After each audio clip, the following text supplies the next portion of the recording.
Polda Metro Jaya melarang kegiatan reuni 212 digelar di area patung kuda atau di tempat lain di wilayah hukum Polda Metro Jaya Kamis 2 Desember 2021. Pelarangan itu karena acara yang dipanitiai oleh Persaudaraan Alumni 212 itu tak mendapatkan rekomendasi dari Satgas COVID-19. Gelaran tersebut juga dikhawatirkan menimbulkan klaster baru. Namun pada hari ini Kamis 2 Desember, reuni 212 tetap digelar di sejumlah titik di Jakarta. Ditlantas Polda Metro Jaya lalu mempersiapkan skema pengamanan dan pengalihan arus lalu lintas saat reuni 212 di Patung Kuda, Jalan Medan Merdeka Barat, Jakarta Pusat digelar. Informasi lebih lengkapnya akan disampaikan oleh rekan jurnalis kami dari Warta Kota Live, ada Desi Selviani, yang saat ini sudah tersambung bersama kami. Halo Desi. Selamat sore, Firda.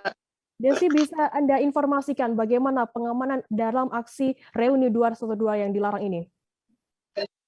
Dari pengamatan kepolisian, tidak ada kumpulan massa yang terlalu berarti pada 2 Desember 2021 ini di Patung Kuda. Sejumlah ruas jalan juga sudah ditutup di wilayah yang mengarah ke Patung Kuda Arjuna Wiwaha. Namun dalam laporannya beberapa massa sempat datang ke Patung Kuda pukul 11, tapi ketika diimbau kepolisian, massa mau membubarkan diri, sehingga tidak ada perdebatan atau kericuhan antara polisi dan calon peserta aksi. Seperti itu, tidak. Berarti memang tidak ada perlawanan mungkin dari massa aksi yang dibubarkan oleh pihak kepolisian ini. Kemudian apa saran dari pihak kepolisian untuk para massa 212 ini?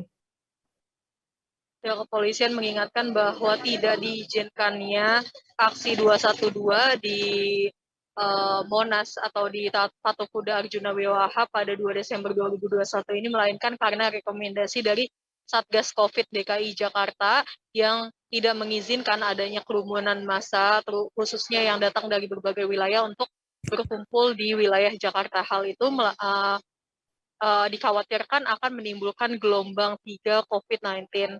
Maka dari itu kepolisian meminta massa reuni 212 untuk mencari alternatif lain untuk menyampaikan pendapat atau melakukan kegiatan aksinya. Misalnya saja melalui daring seperti yang dilakukan oleh pelajar-pelajar di sekolah atau mahasiswa. Seperti itu, tidak. Desi, kemarin kabarnya Kabid Humas Polda Metro Jaya Kombes Pol Endra Zulpan menegaskan jika nantinya reuni 212 ini digelar begitu, maka panitia dan peserta disebut bisa mendapatkan sanksi hukum. Betulkah terkait hal ini, Desi? Ya, apabila ketika dibubarkan peserta aksi menolak dan melawan petugas dan tetap melakukan aksi, maka pidana akan mengancam para peserta aksi. Namun tadi kabarnya dari Kabid Humas Polda Metro Jaya, Kombes Pol Zulpan menyebut bahwa massa aksi tak melakukan perlawanan ketika diimbau untuk membubarkan diri, sampai akhirnya pukul 14 WIB tadi, 2 siang tadi, massa aksi bersedia untuk membubarkan diri sehingga lalu lintas kembali normal.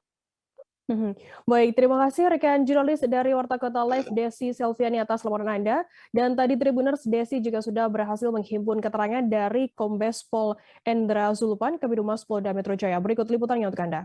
Jadi ya, kalaupun ada kelompok-kelompok tertentu yang masih memaksakan melakukan kegiatan itu, maka akan ada sanksi pidana nanti yang akan dikenakan, yaitu pasal 212 sampai 218 KUHP. Pasal ini ancaman hukumannya 1 tahun 4 bulan. Ya. Tetapi tentu kita tidak mengharapkan sampai sejauh itulah penindakan di Indonesia. Kita harapkan dengan langkah-langkah humanis, ya, tindakan-tindakan yang persuasif, kita menghimbau pada masyarakat ini agar masyarakat. Ini tidak lain adalah untuk kepentingan rakyat dan masyarakat, khususnya yang ada di DKI Jakarta. Kenapa? Karena situasi kita pandemi COVID. Kita tidak boleh berkerumun, menciptakan kerumunan banyak tidak boleh, ya.